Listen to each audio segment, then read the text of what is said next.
Assalamualaikum warahmatullahi wabarakatuh.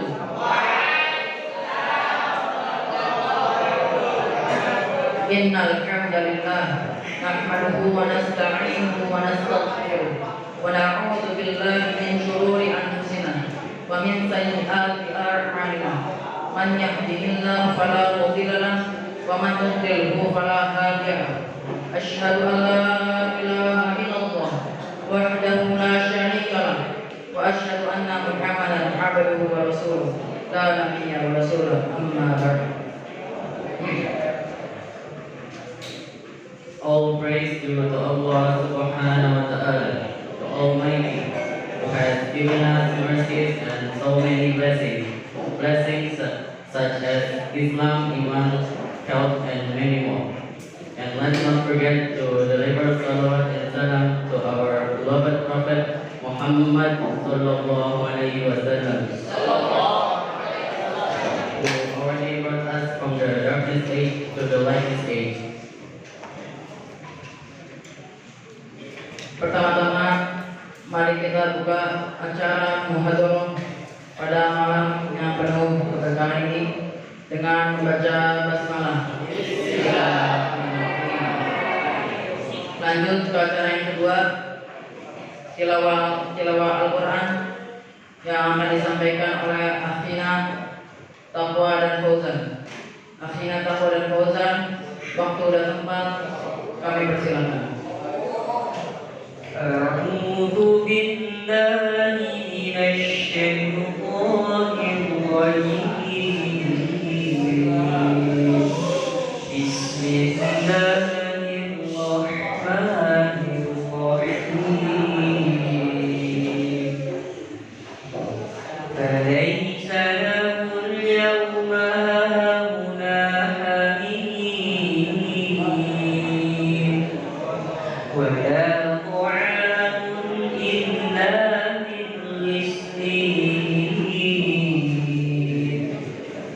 لا يأكله إلا الخاطئون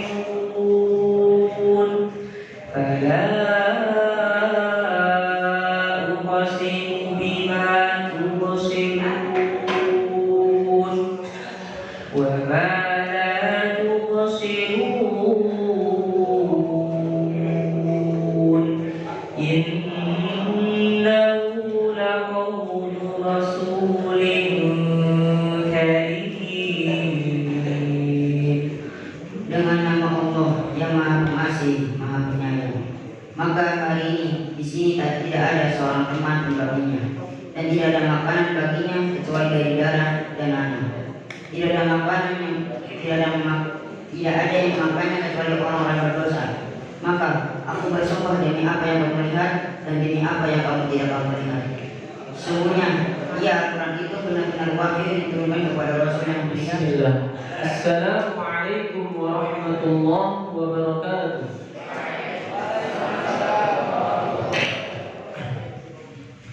Alhamdulillahil mahmudi ala kulli hal wa na'udzu billahi min hali ahlul dhalal. Ashhadu an la ilaha illallah wahdahu la syarika lahu kabirul muta'al wa ashhadu anna sayyidina wa nabiyyina Muhammad abduhu wa rasuluh jabalahu rabbuhu ala jamilil fi'al wa karimil khisal sallallahu alaihi wa ala alihi wa sahbihi khairu sahbi wal wattabi'ina wa min tabi'ahum bi ihsanin ila yaumil mal. Menjaga pandangan adalah suatu amalan yang susah dilakukan oleh kalangan pemuda akhir zaman. Mengapa? Karena banyaknya perempuan-perempuan yang membuka auratnya seperti membuka hijabnya, seperti membuka aurat badannya yang kekurangan baju, yang kekurangan bahannya. Padahal Allah Subhanahu wa taala berfirman dalam kitabnya, A'udzu billahi minasyaitonir rajim. Qul lil mu'minina yaghuddu min absarihim wa yahfazuna furujahum. Dzalika azka lahum. Innallaha khabirun bima yasna'un. Artinya, qul lil mu'minin, katakanlah kepada laki-laki yang beriman, yaghuddu min absarihim, untuk menjaga pandangannya, wa yahfadhu furujahum, dan memelihara kemaluannya. Dzalika azka lahum, demikian itu lebih suci daripada mereka. Innallaha khabirun bima yasna'un, dan Allah mengetahui apa yang mereka perbuat. Ada suatu kisah dari ulama tabi'in. Beliau bernama Muhammad bin Idris, yang biasa kita kenal Imam Asy-Syafi'i. Bagaimana kisahnya? Ketika itu Imam Asy-Syafi'i sedang berjalan menuju ke arah pasar, dan di hadapannya ada seorang perempuan yang searah dengannya. Lalu ada angin yang berhembus dengan kencang. Tidak sengaja betis dari seorang perempuan itu terlihat oleh Imam Asy-Syafi'i. Lalu Imam Asy-Syafi'i pulang, ia mengulang hafalannya. Ternyata hilang setengah halaman. Bagaimana dengan kita yang setiap hari melihat aurat-aurat yang terbuka lebih dari itu? Sudah berapa juzkah yang kita hilangkan? Sudah berapa ayatkah yang kita hilangkan? Coba kita muhasabah diri kita sendiri.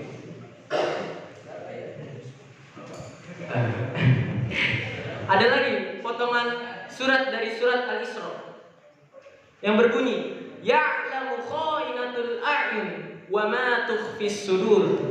Dia, Allah, mengetahui mata yang berkhianat dan apa yang tersembunyi di dalam dada. Mari kita urai lagi ayat tersebut. Kha'inatul a'yun, kita garis bawahi kha'inatul a'yun. Kha'inatul a'yun wa ikhtilasin nadrat ila ikhtilasin nadrat. Mata yang curi-curi pandang. Ilal mahramin, pada hal-hal yang diharamkan. Min ghairin ilai ayyutina ilaihi ahadan.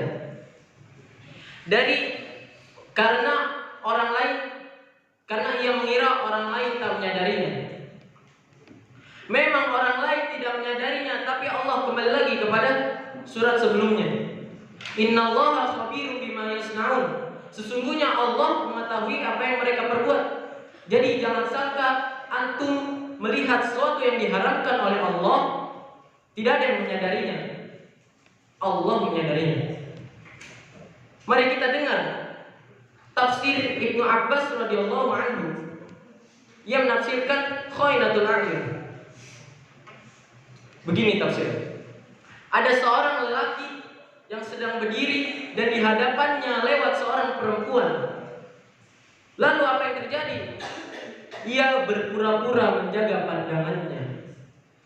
Ketika orang lain sudah pergi, ketika orang lain sudah tidak ada di tempat tersebut, ia terburu-buru melihat kembali kepada wanita tersebut. Ada suatu kisah lagi, seorang pemuda yang membawa pahala sangat banyak dan bertemu kepada Allah Subhanahu wa taala. Lalu apa yang terjadi kepada pemuda tersebut ketika bertemu kepada Allah? Pahala itu habis. Pahala itu hangus. Mengapa? Karena ia melihat sesuatu yang diharamkan dalam keadaan sendiri di rumahnya. Jadi banyak di antara kita yang melihat suatu hal-hal yang diharamkan sendiri di dalam rumahnya, mungkin di dalam TikTok, di dalam YouTube, ataupun sebagainya.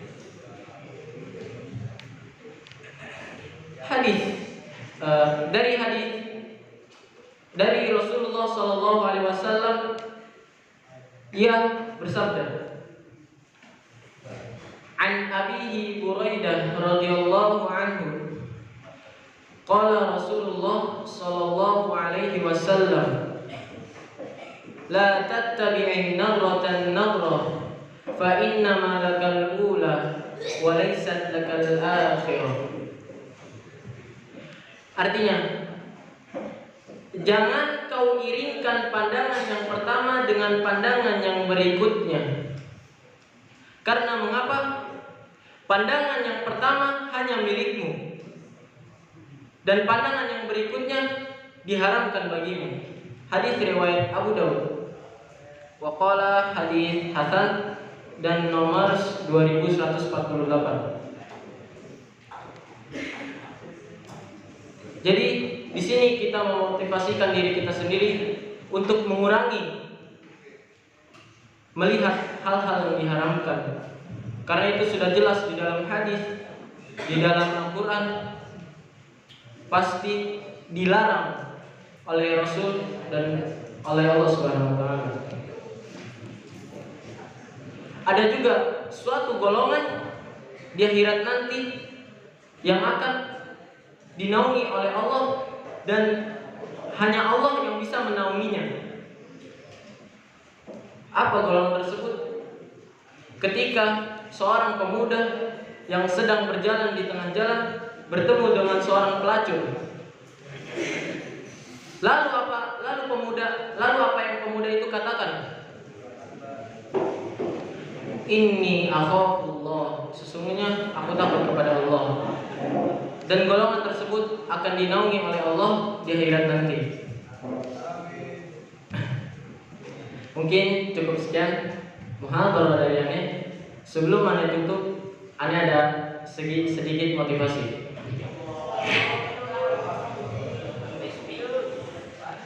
Dalam hidup sudah seharusnya kita memberi manfaat, bukan menunjukkan siapa yang paling hebat dan siapa yang paling kuat.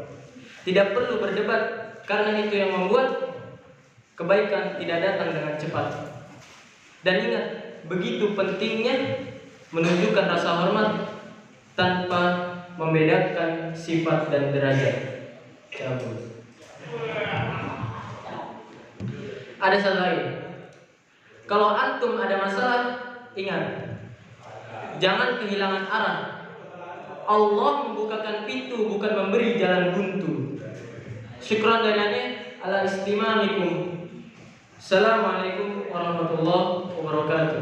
Lanjut ke hadiah yang kedua, yaitu akhirnya Ahmad Izzuddin Azhar. Waktu dan tempat kami persilakan. Assalamualaikum warahmatullahi wabarakatuh.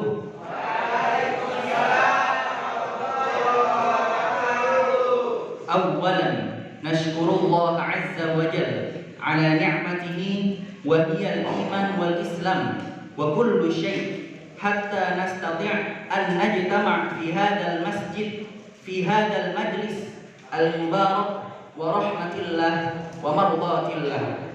Wassalatu wassalamu ala nabiyyina Muhammad sallallahu alaihi wasallam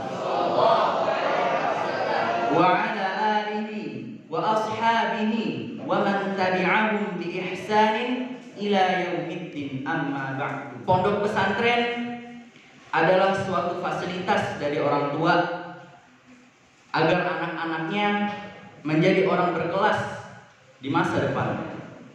Pondok pesantren adalah suatu harapan agar anak-anaknya menjadi orang sukses di masa depan. Pondok pesantren juga suatu hadiah dari orang tua agar anak-anaknya bisa melantunkan ayat Al-Quran dengan suara nan indah. Di Darul Munir kita dididik agar bisa terampil dalam diniyah dan di bidang diknas, terutama dalam bidang tahsin tahfidz. Kita diajarkan oleh Ustaz Godi bagaimana cara tahsin yang benar, bagaimana cara menghafal yang cepat, dan bagaimana cara memutimkan dengan menghatamkan Al-Quran. Tapi di masa-masa itu pasti ada waktu di mana kita benar-benar semangat. Ada waktu pula di mana kita mendapatkan futur atau kemalasan. Itu wajar.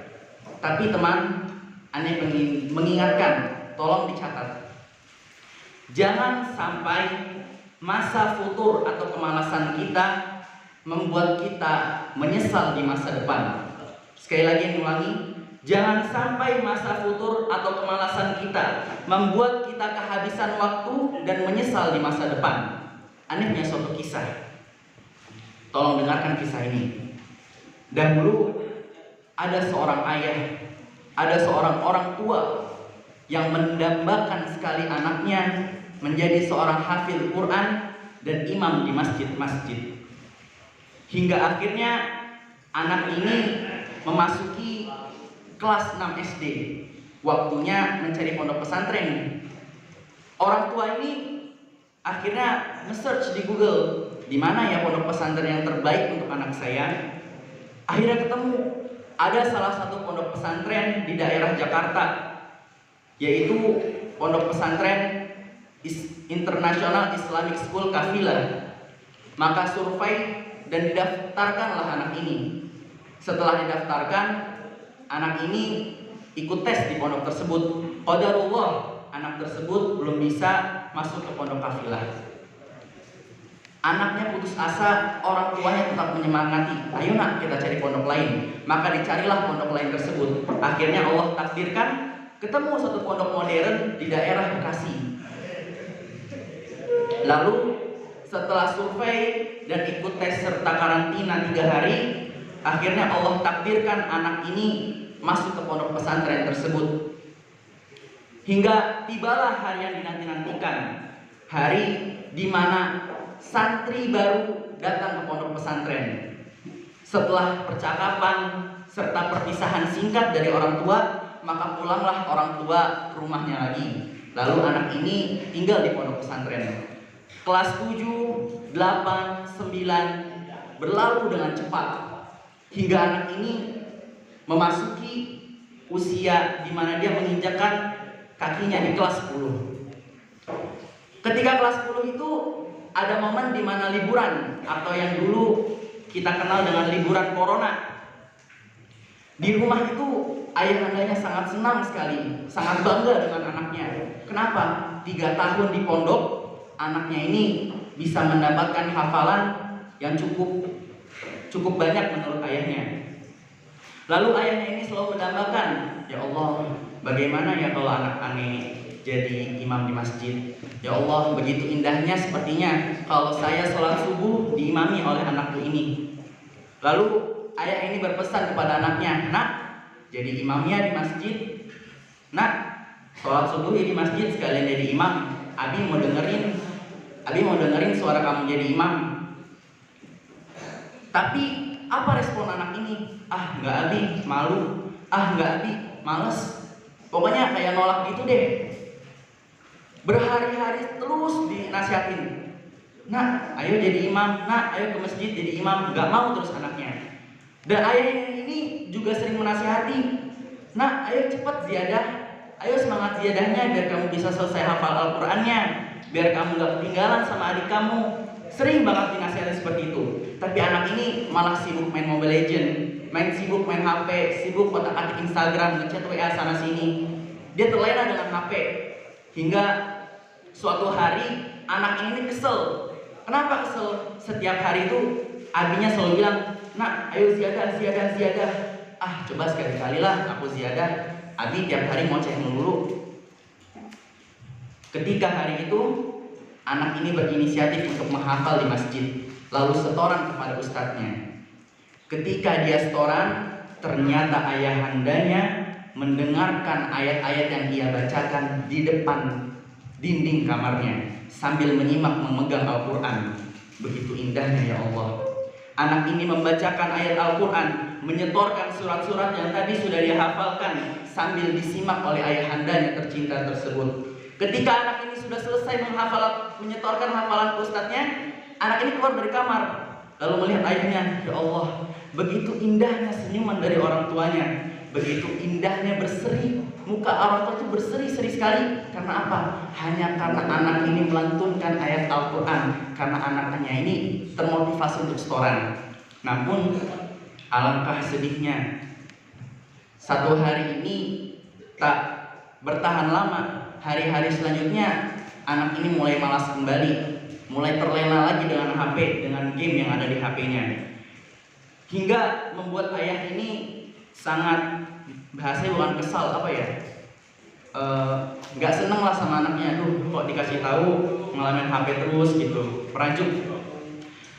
Tapi nasihat dan kalimat motivasi tak pernah putus dari kata-katanya. Setiap makan, setiap pagi, setiap sore. Nah, ayo ziyadah. Nah, tambah hafalanmu, jangan lupa murojaah. Ayo imam di masjid, selalu itu yang ia katakan. Hingga akhirnya berakhir pula liburan corona tersebut. Hari di mana semua santri kembali ke Darul Munir, ke pondok kita tercinta ini. Ikhwan fillah rahimakumullah. Sebelum anak ini kembali ke pondok tersebut, ayahnya menitipkan suatu pesan. Nah, nanti di pondok semangat ngafalnya ya. Cepat selesaikan hafalanmu, jangan malas-malasan. Itulah kalimat nasihat terakhir sebelum anak ini kembali ke pondok. Setelah grad datang, anak ini pun kembali ke pondok untuk melanjutkan pendidikannya di pondok untuk mencari ilmu. Tak terasa kurang lebih 2 bulan sampai 3 bulan kemudian pun berlalu. Tiba-tiba ada telepon dari ibunya. Nak, pulang ya, Abi lagi sakit di rumah. Nak, pulang ya, Abi sakit di rumah. Amah udah izin kok sama Ustadz, kata ibunya seperti itu. Lalu bergegaslah anak ini prepare barang-barang untuk pulang. Ketika sampai di rumah, dia bingung. Kenapa rumah saya lampunya nggak nyala? Berarti kalau nggak nyala nggak ada orang di dalam. Dipencet-pencet bel, nggak ada yang keluar. Inisiatiflah anak itu ke rumah tetangga. Assalamualaikum Bu, boleh pinjam HP nggak? Mau nge-WA mamah nih. Soalnya mamah tadi nggak ada di rumah. Katanya gitu. Ketika di chat, Assalamualaikum mah, mamah di mana? Belum dijawab. Semenit, 2 menit, 3 menit, akhirnya dijawab oleh orang tuanya. Nah, segera ke rumah sakit sebelum terlambat. 2 kalimat itu yang membuat hati santri ini bingung. Kok disuruh pulang, tiba-tiba suruh ke rumah sakit? Bingung jadinya. Akhirnya dengan inisiatifnya lagi, anak ini meminjam, Bu, pinjam motor ya, mau ke rumah sakit sebentar. Oh ya, silakan Zam. Anak ini minjam motor ke tetangganya. Lalu dengan bergegas dia ke rumah sakit untuk memarkirkan motornya. Lalu ia pergi ke ruang UGD. Bingung, dia suruh ke rumah sakit tapi bingung suruh kemananya. Sampai di rumah sakit dia ketemu sama salah satu kenalannya. Diikutilah kenalannya itu hingga sampai di suatu ruangan di mana anak ini tak bisa berkata-kata lagi, yang membuat badannya kaku beku, tak bisa berucap apapun. Karena apa? Ayahnya yang dahulu selalu menasehatinya, menyemangati serta memotivasinya, sekarang terbaring lemah di atas ranjang rumah sakit, dibantu dengan nafas oksigen.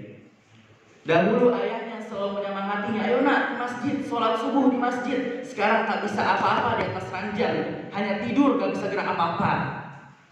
Hingga akhirnya keluarlah air mata anak ini. Dilihatlah oleh ibunya. Nah, tangismu sekarang tak berguna untuk abimu, tapi talqinmu sekarang sangat berguna untuk abimu. Maka didekatkanlah mulut anak ini ke telinga ayahandanya sambil menalkinkan, asyhadu an la ilaha illallah wahdahu la syarikalah wa asyhadu anna Muhammadan abduhu wa rasuluh. Asyhadu an la ilaha illallah wa asyhadu anna Muhammadan abduhu wa rasuluh. Diulang-ulang terus talqin sambil meram, sambil flashback, ya Allah kenapa dulu aneh gak gini, aneh gak gini. Hingga akhirnya penyesalanlah yang datang. Hingga akhirnya terdengar suara dari ibundanya, inna lillahi wa inna ilaihi raji'un. Telah berpulang ayahandanya yang dulu selalu memotivasi anak ini. Hingga akhirnya dalam diri anak ini, ya Allah, kenapa nggak dari dulu aneh menyelesaikan Al-Quran?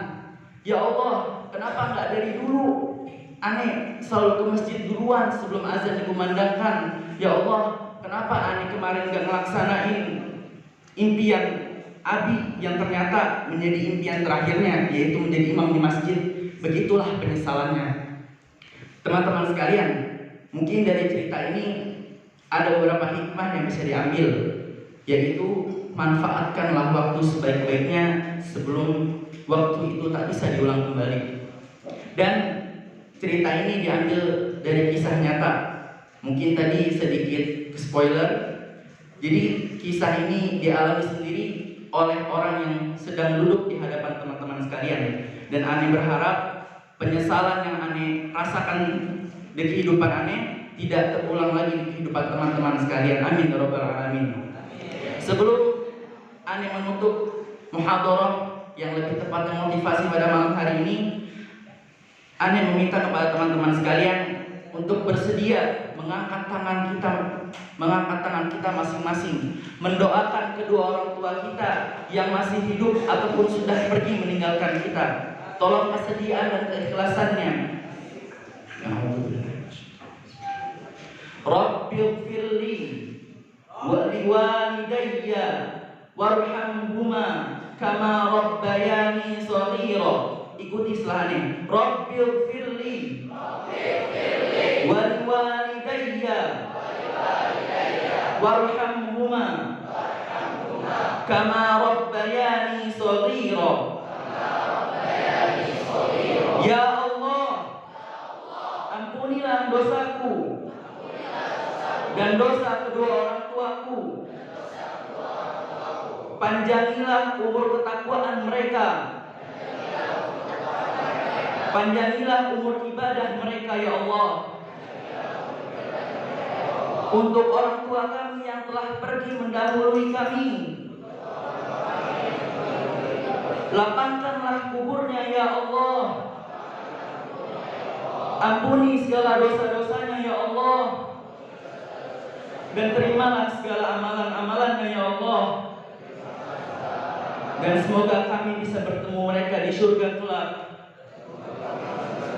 Amin amin ya rabbal alamin. Mungkin ini saja sedikit motivasi yang bisa saya sampaikan. Semoga liburan nanti kita bisa lebih berbakti kepada kedua orang tua. Ketika orang tua kita minta sesuatu, laksanakanlah perintah tersebut. Ketika orang tua kita meminta sesuatu, jangan entar-entar dulu sebelum nanti terlambat. Akhirul kalam, assalamualaikum warahmatullahi wabarakatuh. Lanjut mukaddimah yang ketiga, yaitu Al-Aqinah Hamzah Hafiz. Waktu dan tempat kami persilakan. Bismillah. Assalamualaikum warahmatullahi wabarakatuh.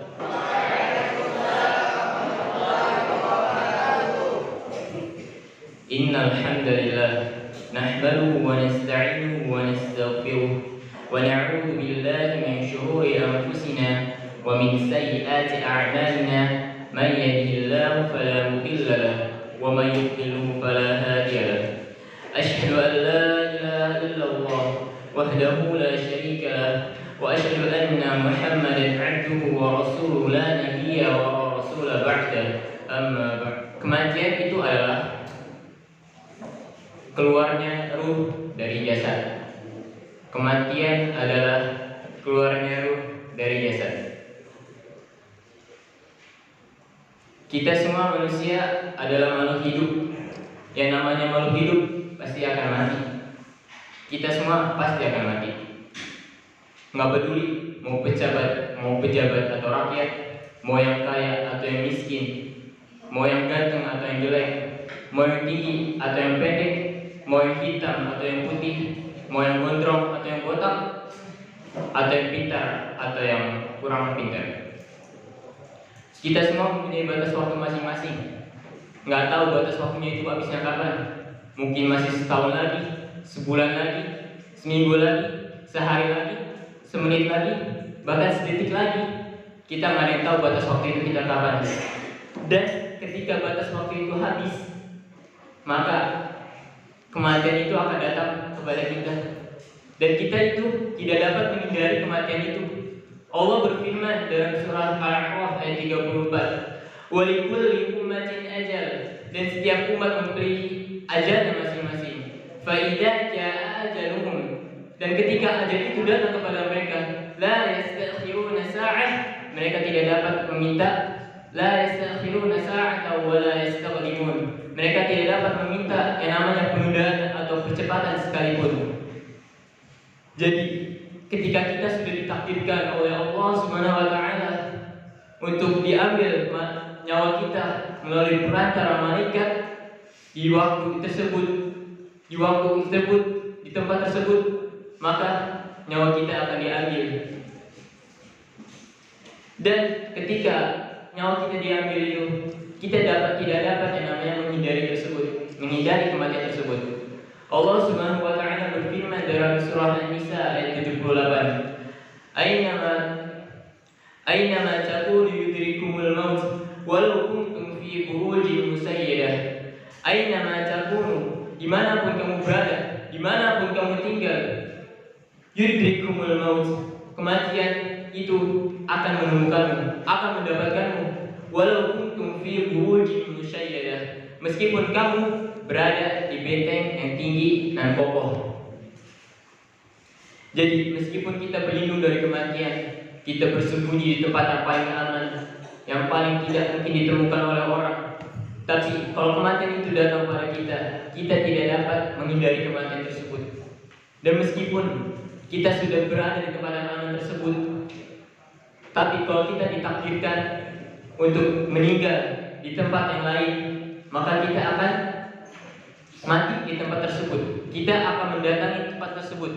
Allah berfirman dalam surah Al-Imran ayat 154, "Qul law kuntum fi buyutikum labaraza alladziina kutiba 'alaihimul qatlu ila madaji'ihim."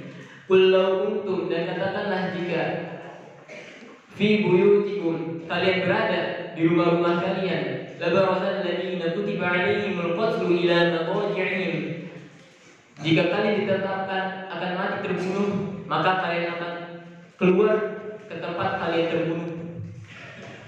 Jadi meskipun kita ada di tempat yang aman tadi, tapi kita ditakdirkan untuk meninggal di tempat yang lain, di luar tempat aman tersebut, maka kita akan keluar dari tempat aman tersebut dan meninggal di tempat tersebut. Seperti contohnya sahabat Nabi, yaitu Khalid bin Walid. Beliau telah mengikuti banyak peperangan. Beliau yang tubuhnya dipenuhi oleh sayatan pedang, tusukan tombak, tusukan anak panah. Kita pikir pasti dia bakal meninggal di dalam peperangan menjadi orang yang syahid. Tapi Allah menakdirkan dia meninggal bukan di dalam peperangan. Allah menakdirkan dia meninggal di atas tempat tidurnya. Ikhwan, dan setelah kita meninggal, dan setelah kita dikafani dan disolatkan dan dimandikan, dan kita akan dibawa menuju tempat kubur kita. Rasulullah SAW bersabda dalam sebuah hadis yang sahih yang diriwayatkan oleh Imam Bukhari dan Muslim, jika anak Adam meninggal, maka akan ada 3 yang mengiringnya menuju kuburan. 2-nya akan kembali dan 1-nya akan tetap bersamanya.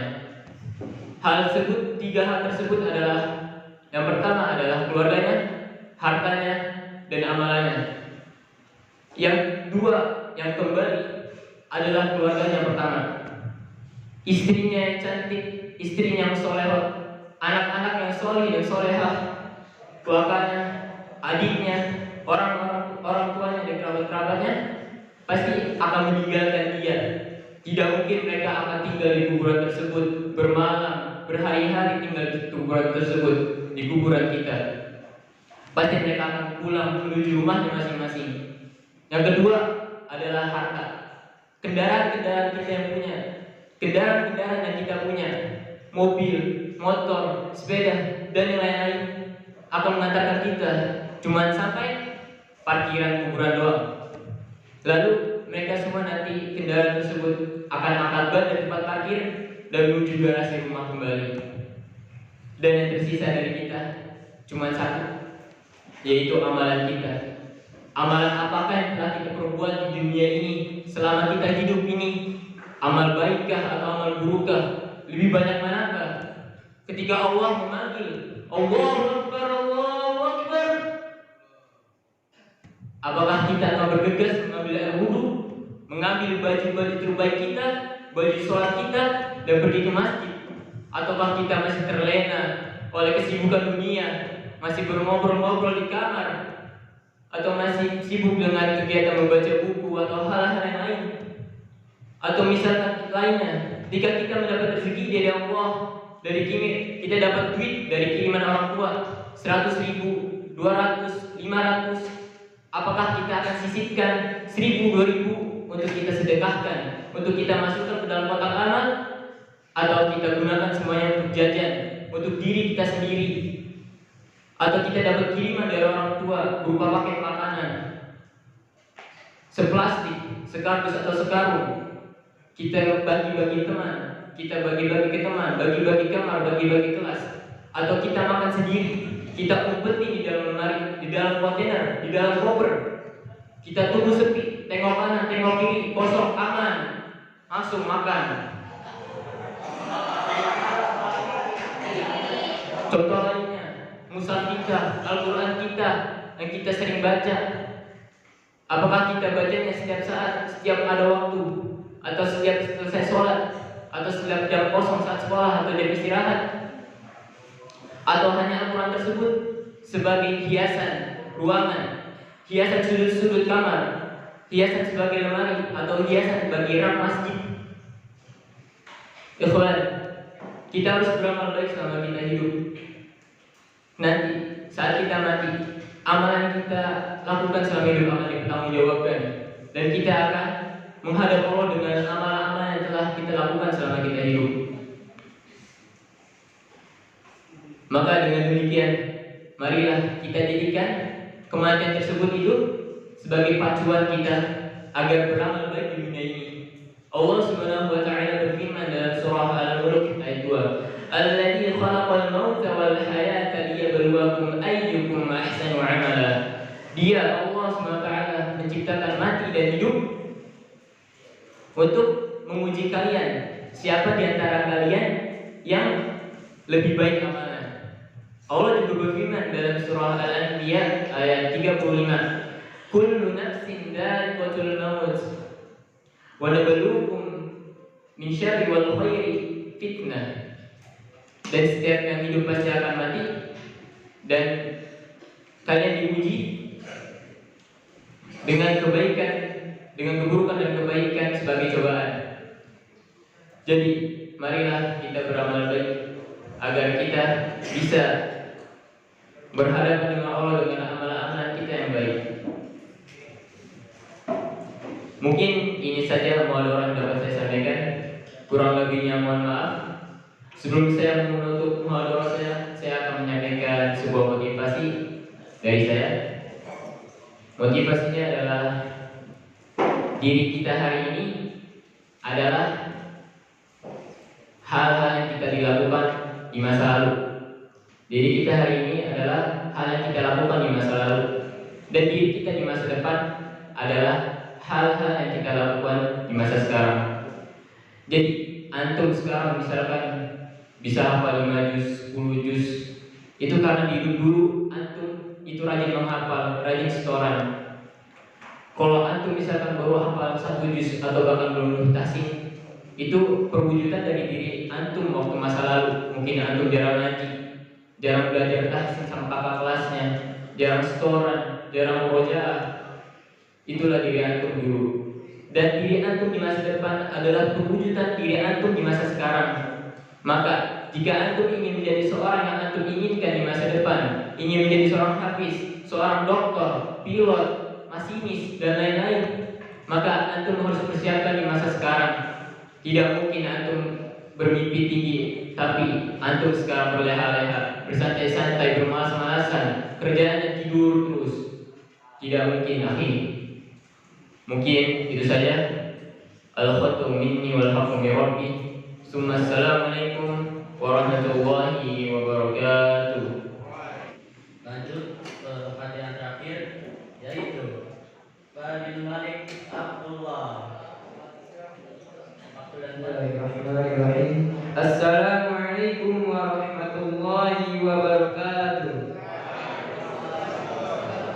Innal hamdalillah nahmaduhu wa nasta'inuhu wa nastaghfiruh wa na'udzu billahi min shururi anfusina wa min sayyiati a'malina. Man yahdihillahu fala mudilla lahu wa man yudlilhu fala hadiya lahu. Asyhadu an la ilaha illallah wahdahu la syarika lahu wa asyhadu anna Muhammadan 'abduhu wa rasuluh la nabiyya wa la rasula ba'da. Amma disebut cinta dunia jika seorang lebih mencintai kehidupan dunia dan melupakan tanggung jawabnya di dunia ini, yaitu beribadah kepada Allah Subhanahu wa Ta'ala. Orang yang mencintai kehidupan dunia, mereka beranggapan bahwa dunia adalah segalanya bagi mereka, karena semua yang diinginkan mereka sudah ada di dalam dunia ini, yaitu kekayaan, jabatan, dan perempuan, atau yang kita sering dengar dengan nama harta,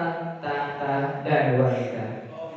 Karena hal tersebut, mereka lupa dan lalai atas tanggung jawabnya di dunia ini, yaitu beribadah kepada Allah. Padahal Allah Subhanahu wa Ta'ala telah berfirman dalam surat Ali Imran ayat 14, yaitu A'udzu billahi minasy syaithanir rajim.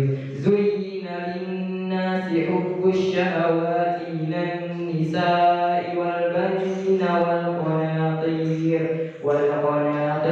al-muqantarati minadh-dhahabi wal fiddati wal khaylil musawwamati wal an'ami wal hars. Dzalika mata'ul hayatid dunya wallahu 'indahu husnul ma'ab. Artinya, dijadikan rasa indah dalam pandangan manusia cinta terhadap apa yang diinginkan, berupa perempuan-perempuan, anak-anak, harta benda yang bertumpuk dalam bentuk emas dan perak, kuda pilihan, hewan ternak, dan sawah ladang. Itulah kesenangan hidup di dunia, dan di sisi Allah lah tempat kembali yang baik. Ayat tersebut menjelaskan bahwa segala sesuatu yang diinginkan dan cintai manusia akan terasa indah dalam pandangannya. Semisal kita menginginkan rumah yang besar, mobil yang mewah, atau kita menginginkan perempuan yang cantik lagi menggoda, itu akan terasa indah dan nikmat bagi kita, padahal itu hanyalah kesenangan dunia yang sifatnya sementara. Maka dari itu, kita sebagai seorang mukmin meyakini bahwa dunia ini hanyalah tempat persinggahan dan tempat beramal soleh untuk bekal kita di akhirat. Dan Allah Subhanahu wa Ta'ala tidak akan memberikan petunjuk dan hidayah bagi orang yang lebih mencintai kehidupan dunia daripada Allah dan Rasulnya. Dan Allah Subhanahu wa Ta'ala akan membalas orang tersebut di akhirat kelak. Apa balasannya? Allah Subhanahu wa Ta'ala berfirman dalam potongan surat Al-Qasas ayat 61, yaitu kaman matta'nahu mata'al hayatid dunya tsumma huwa yaumal qiyamati minal muhdarin. Artinya, orang yang diberikan kepadanya kesenangan hidup dunia, kemudian pada hari kiamat dia termasuk orang yang diseret ke dalam neraka. Ya, orang yang diberikan kepadanya kesenangan hidup di dunia, tapi tidak mempergunakannya untuk kebahagiaan di akhirat. Kemudian pada hari kiamat dia termasuk orang yang diseret ke dalam neraka. Na'udzubillah summa na'udzubillah. Maka dari itu kita sebagai seorang mukmin meyakini bahwa kekayaan, jabatan, dan perempuan yang kita miliki hanyalah titipan yang akan dipertanggungjawabkan. Dan Allah Subhanahu wa Ta'ala juga berfirman dalam surat Al-An'am ayat 32, yaitu wa mal hayatud dunya illa la'ibu wa lahu waladdarul akhiratu khairul lil ladzina yattaqun afala ta'qilun. Artinya, dan kehidupan dunia hanyalah permainan dan senda gurau, sedangkan negeri akhirat itu sungguh lebih baik bagi orang-orang yang bertakwa. Ayat tersebut menerangkan bahwa kehidupan dunia hanyalah permainan dan senda gurau belaka. Dunia ini akan habis dan sirna. Hal-hal yang di dalamnya hanyalah sebuah kenikmatan yang fana. Dengan demikian, orang-orang bertakwa sangat meyakini negeri akhirat atau surga itu jauh lebih baik dibanding kehidupan dunia. Maka dari itu, kita sebagai seorang mukmin janganlah membuang waktu-waktu kita hanya untuk bermain dan bercanda. Karena sesungguhnya kita hidup di dunia ini hanyalah sebentar. Sesuai dengan firman Allah dalam surat Al-Mu'minun ayat 114, yaitu qala illa bistum illa qalilan law annakum kuntum ta'lamun. Artinya, dia Allah berfirman, kamu hidup di bumi hanyalah sebentar jika kamu benar-benar mengetahui. Maka dari itu kita sebagai seorang mukmin janganlah berputus asa dalam beramal soleh untuk mencari bekal kita di akhirat nanti. Perbanyaklah ibadah, perbanyaklah sedekah. Jangan sampai kita hidup di dunia yang hanya sebentar ini malah tergoda dengan harta, tahta, dan wanita, sehingga kita terjerumus ke dalam neraka. Demikian mohon saya yang bisa sampaikan pada malam hari ini. Jika ada kesalahan kata, itu pasti datangnya dari saya, dan jika ada kebenaran pasti datangnya dari Allah Subhanahu wa taala.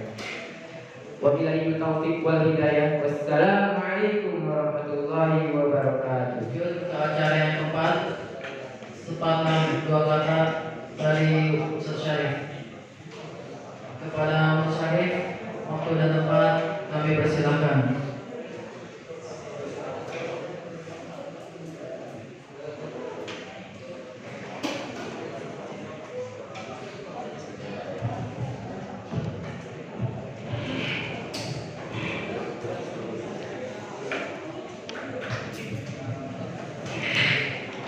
Bismillah. Assalamualaikum warahmatullahi wabarakatuh.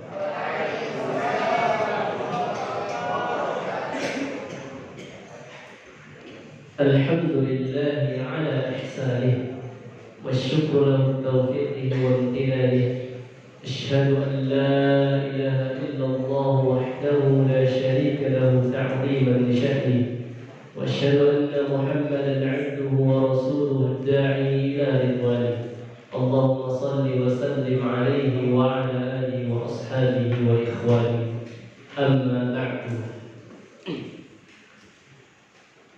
Teman-teman para santri yang semoga Allah rahmati dan Allah berkahi, kita bersyukur kepada Allah Subhanahu wa taala pada malam hari ini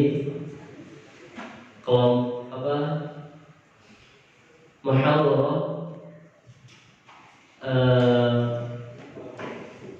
yang mengulang, ya, bukan muhadharah lanjutan tapi ulang yang sudah pernah disampaikan oleh kakak-kakak kelasnya. Kemudian kita mengulang kembali untuk mengasah siapa yang masih ingat materi yang dia sampaikan.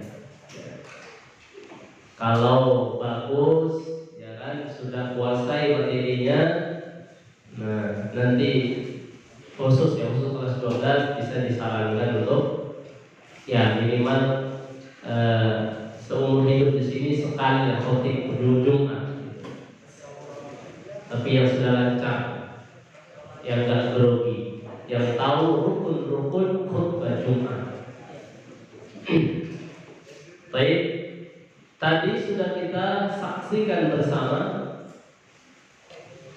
ya, apa yang ditampilkan di depan kita.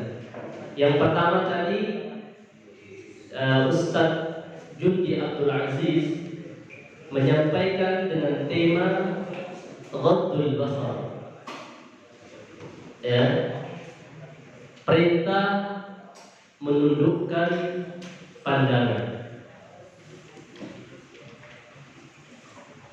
Dan ini sangat penting sekali dalam kehidupan kita sehari-hari. Apalagi seorang santri menghafal Al-Quran, maka tentunya harus menjaga pandangan. Jangan salah sangka, jangan salah paham bahwa Ghaddul Basar itu kita menundukkan pandangan, matanya ditunduk ke bawah, nggak bisa jalan. Harus dipahami, yang dimaksud ditundukkan bukan matanya, tapi pandangannya. Beda menundukkan mata sama menundukkan pandangan. Matanya tetap ke depan, tapi pandangan ditunduk. Itu disebut dengan menundukkan pandangan. Baik. Kenapa sangat penting? Karena berapa hari bahkan saya sering melihat ada beberapa anak ya santri SMA yang luar biasa kalau pagi-pagi itu mandi rapi, stylenya oke, duduk di depan melihat anak-anak SMA lewat, ada betisnya kelihatan, roknya ketat, rambutnya nggak mana-mana, ada yang nggak pakai hijab, kemudian terlihat luar biasa. Itu apa yang dinikmati? Semoga Allah Subhanahu wa Ta'ala memberikan hidayah. Dan hati-hati ya, hati-hati dengan mata seperti itu. Itu yang pertama ya. Saya nggak komentari banyak-banyak. Kemudian yang kedua tadi ya, Masya Allah, motivasi. Ya. Dan tadi itu motivasi nyata, ya, bukan motivasi buat-buatan, tapi nyata. Ya. Yang disampaikan dari lubuk hati yang paling dalam orang yang mengalaminya. Baik. Itu kedua itu motivasi yang bagus ya. Antum dengar baik-baik, antum amalkan. Inti dari motivasi yang beliau sampaikan tadi adalah manfaatkan waktu luangmu untuk mengejar prestasi atau mengejar cita-citamu sebelum terlambat. Nah, gitu. Itu intinya. Kemudian yang ketiga tadi tentang permasalahan kematian. Ya, jangan sampai cinta dunia, takut, dan ingat mati itu pasti datang. Tadi disebutkan oleh Ustadz Hamzah Afid, ayyama takunu yudrikumul maut walau kuntum fi burujin musyayyadah. Walaupun kalian itu masuk ke sebuah benteng yang sangat kokoh, sebuah kaca yang tebalnya setebal sekilo, nanti masuk kematian tetap akan datang. Makanya jangan takut mati. Yang benar apa? Persiapan untuk menghadapi kematian. Itu yang benar. Mari kita sama-sama untuk mempersiapkan diri menghadapi kematian. Dan itu salah satu bentuk ciri orang-orang yang bertakwa adalah dia selalu mempersiapkan diri untuk menghadapi kematian. Kemudian yang terakhir tadi yaitu tentang cinta dunia, harta, jabatan, wanita. Dan tiga-tiganya ini adalah penyakit di zaman sekarang. Coba orang yang punya jabatan jadi apa sekarang? Orang yang punya harta jadi apa sekarang?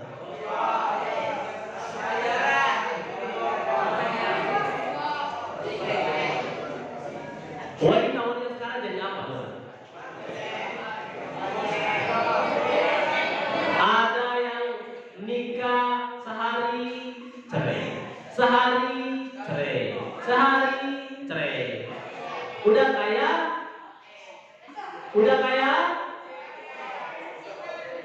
ya dia modelnya kayak sewa cewek, sewa sehari, sewa sehari.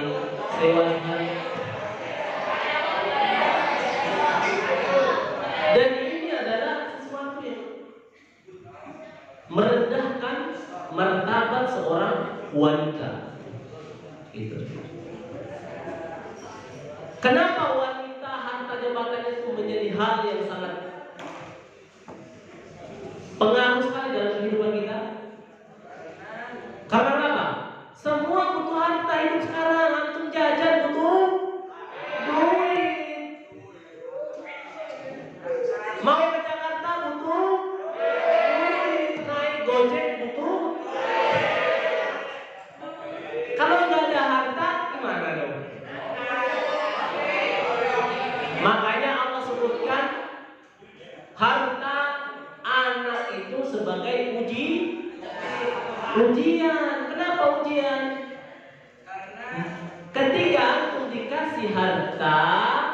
harta ini dikemanakan? Apakah ngasih santri yang munir menikmati untuk menghafal Quran, atau ngasih tempat pelacur di sana, atau ngasih tempat judi, ngasih tempat ya maksiat minum khamar dan sebagainya? Itu maksudnya. Jadi maksudnya harta itu bukan berarti kita nggak boleh punya harta, bukan. Punya harta, tapi harta ini ada hak yang kemudian kita keluarkan untuk orang yang membutuhkan. Apakah kita nggak boleh punya istri? Wanita kan istri, kan? Boleh, tapi apa? Dengan jalan yang halal. Dan jangan juga karena sudah menjadi istri akhirnya kayak apa? Nurut aja sama istri bilang A, iya nggih. Istri bilang B, nggih, gitu aja. Enggak boleh. Istri kalau salah nyuruh kepada kemaksiatan ya nggak boleh. Minta bermaksiat ya nggak boleh. Jangan karena sayang istri. Nah, minta minum khamar, ikut minum khamar. Bukan itu cinta. Cinta bukan seperti itu. Cinta yang benar adalah selalu mengajak kepada kebaikan. Kemudian jabatan. Apakah nggak boleh kita punya jabatan? Boleh, tapi gunakan jabatan itu, wewenang itu untuk mengayomi, untuk membantu, untuk menolong dan sebagainya. Jangan sampai jabatan itu jadi tempat sarangnya orang-orang yang koruptor misalnya. Dan semoga kita semua tidak tertipu dengan dunia sehingga menjadikan harta, jabatan dan wanita sebagai sesuatu yang melupakan kita akan akhirat. Baik, mungkin itu saja dari saya. Baik, kita tutup dengan doa kafaratul majlis. Ya, subhanallahumma wa bihamdika, asyhadu an la ilaha illa anta, astaghfiruka wa atubu ilaik. Al-haqqu min rabbik wal khata'u minni. Akhirul kalam. Assalamualaikum warahmatullahi wabarakatuh. Lanjut ke acara yang terakhir, yaitu penutupan. Mari kita tutup acara muhadharah pada malam hari ini dengan membaca hamdalah dan doa kafaratul majlis.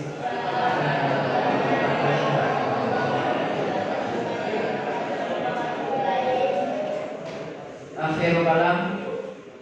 Wassalamualaikum warahmatullahi wabarakatuh. Kepada tim nasyid, Siap-siap. Bagus Dukun, waktu dan tempat bagi persilakan. Assalamualaikum, salam selamat dan sejahtera, saling mendoakan di antara kita. Jawablah waalaikumsalam. Bila kita berjumpa, jangan lupa untuk saling menyapa. Muslim muslimah semua bersaudara. Ucapkanlah salam untuk semua. Ucapkanlah salam untuk semua. Ucapkanlah salam untuk semua. Assalamualaikum warahmatullahi wabarakatuh. Adakah tahukah kita pernah berjaya?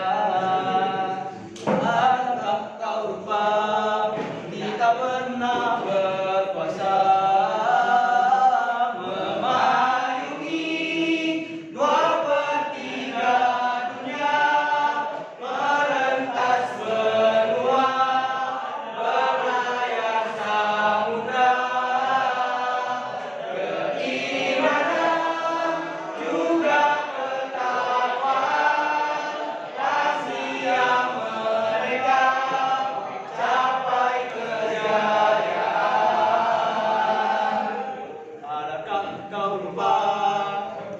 pernah berjaya? Adakah kau lupa kita pernah berkuasa, memayungi 2/3 dunia, merentas benua, berlayar samudra. Keimanan juga ketakwaan, rahasia mereka capai kejayaan. Bangunlah wahai anak bangsa, kita lihat kekuatan jiwa teguh, rintangan perjuangan. Bangunlah wahai anak bangsa, kita lihat kekuatan jiwa teguh, rintangan perjuangan. Gemilang generasi yang siap membawa arus perubahan, keikhlasan hati dan nurani, ketulusan jiwa mereka berjuang. Keikhlasan hati dan nurani, ketulusan jiwa mereka berjuang. Adakah kau lupa sejarah telah mengajar kita budaya Islam di serata dunia, membina tamadun berjaya, merubah, mengangkat, merubah.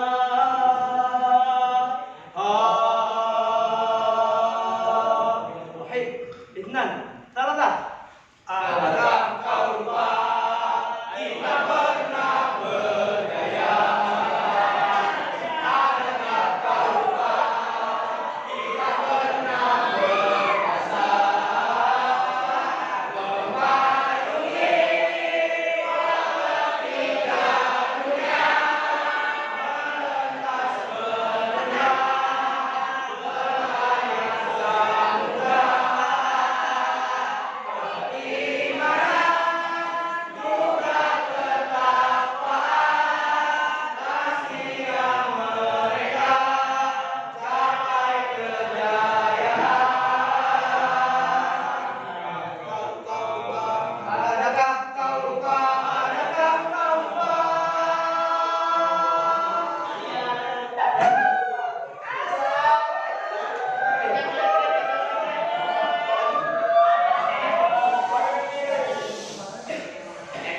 One more. Satu lagi dah. Beda apa sama? Sama. Beda. Ya. Wahid, Idnan. Salah.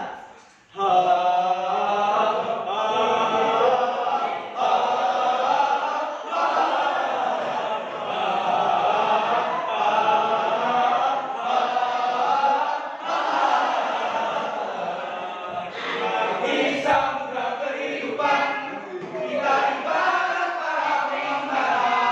Hidup ini adalah perjuangan, tiada masa untuk berpangku tangan. Setiap tetes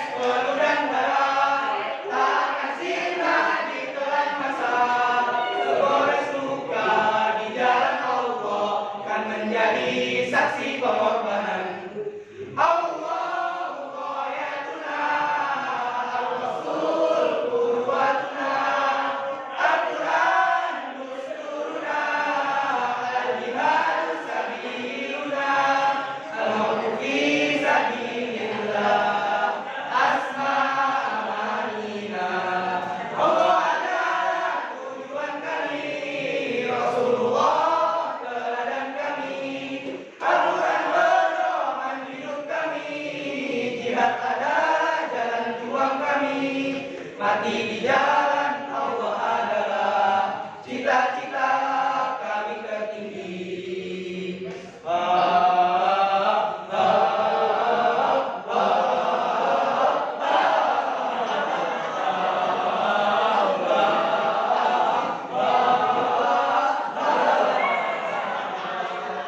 Mengalami samudra kehidupan, kita ibarat para pengembara.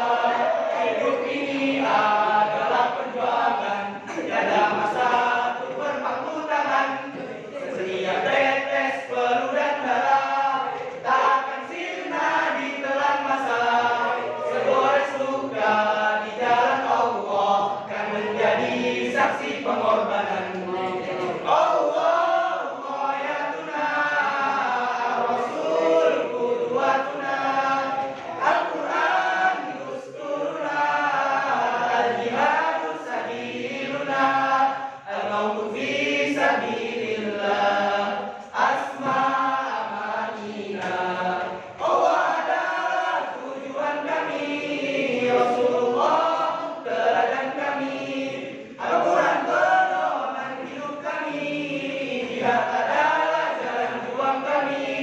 Mati di jalan Allah adalah cita-cita kami tertinggi. Cita-cita kami tertinggi. Cita-cita kami tertinggi.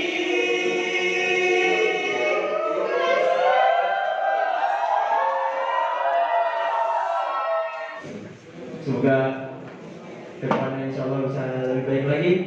Amin. Ya Rabbal Alamin.